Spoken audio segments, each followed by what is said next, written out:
I'm in a very interesting area. I am just above Geneva. All the way down the bottom, southwest of Switzerland. It's below us is France. And then to the east, sort of southeast, is Italy. So you might be thinking, why am I here? I'm not up in the mountains anymore. Well, just for some reference, you see these houses? They're pinkish in color, right? On the edge here it's white, but deep in here these houses are pink. Quite nice colors. A small little beautiful community. Well, let me show you something very interesting. Just another pink house, right? To blend in with the small village that's here. No, this is a fortification. This is a huge bunker, dressed up to look like a villa. 2.5, 3 meters thick of concrete, anti-tank guns hidden somewhere. I believe it's completely closed. I'm not sure if we can open the gate. No, I don't want to go in there. I'm not sure what the trespassing laws are in Switzerland, but this is called Rose or Villa Rose Fortification. Bro, it's crazy. Everywhere I go now, on the way in to Switzerland, I'm looking at every place like, is that a bunker? Is that a bunker? You just don't know. You wouldn't know. As you drive past this on the road, that was a nice golf course. See, just a nice little estate, right? Little private community. And then boom. Anti-tank fortress. Wild, huh? Not going to be able to see much of it, unfortunately. It's only open very specific times of the year. Funnily enough, in a few days, in like 5 days, it's open to the public. But I'm going to miss it. Like, look at that, bro. You would not think.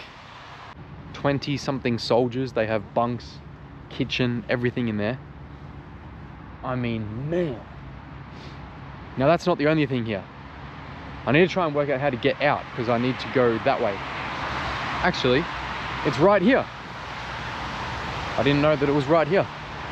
Not only is there these, there's also another one of this exact kind of house, a different color, straight across there. Not only that,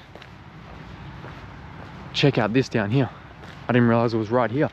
This goes for, this fortification wall goes for something like 5 to 10 kilometers long.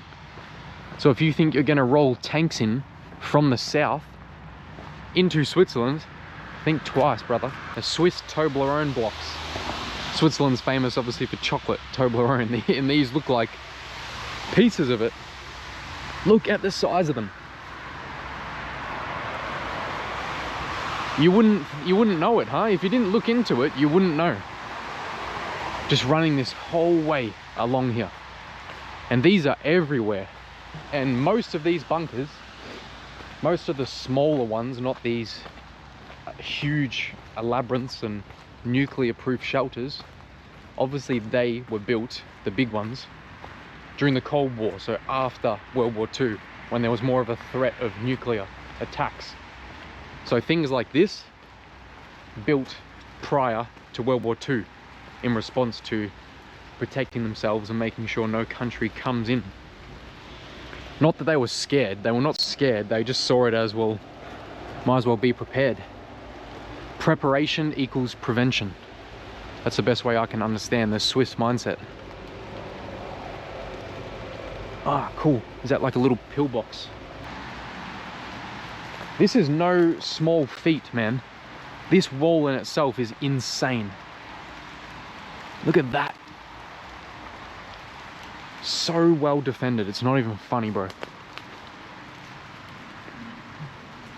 I'm just as equally impressed by the sort of engineering level of this whole project. Like, for me, I look at this as one huge mega project that just blows my mind. Like, it is incredible.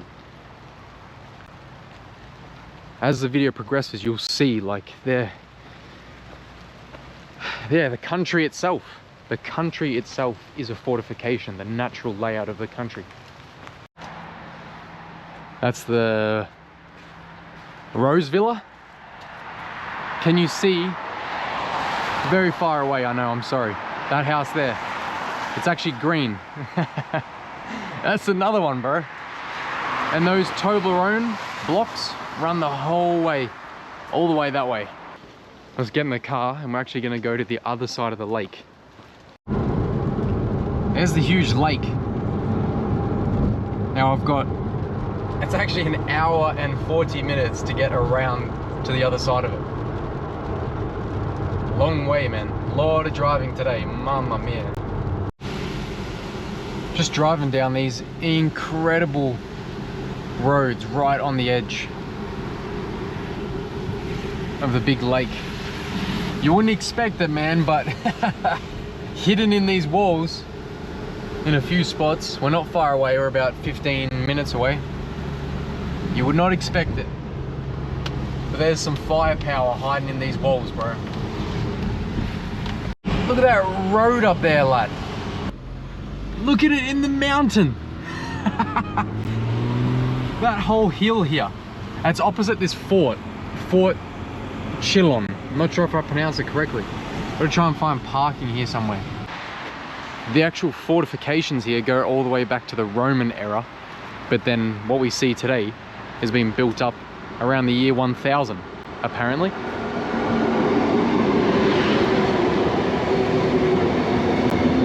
It understands, and it's easy to understand the location. There's always been a fort here to guard this main route, right?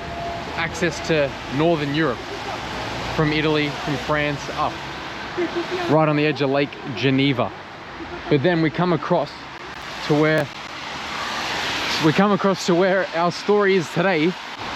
Look at these suckers, and you saw them on the other side, on both sides of this mountain. That's crazy, bro. And they have these little drop down doors like that come down and cover it, so you cannot see it. So this is all fake, no? Or is that stone real? Because obviously it's not real here. Ah, no, actually, obviously. Well, it's not real there. That's mesh. But it was a cliff, and they've drilled into it. So I wonder if... Oh, you can actually see it, bro. It's a fake cliff. That's wild. That is so well camouflaged. Yeah, look. I think this is the real stone. And then right here we have where the fake bit starts, where their tunnel starts. This fort can have like 100 men or so just in here. Unreal. Unreal.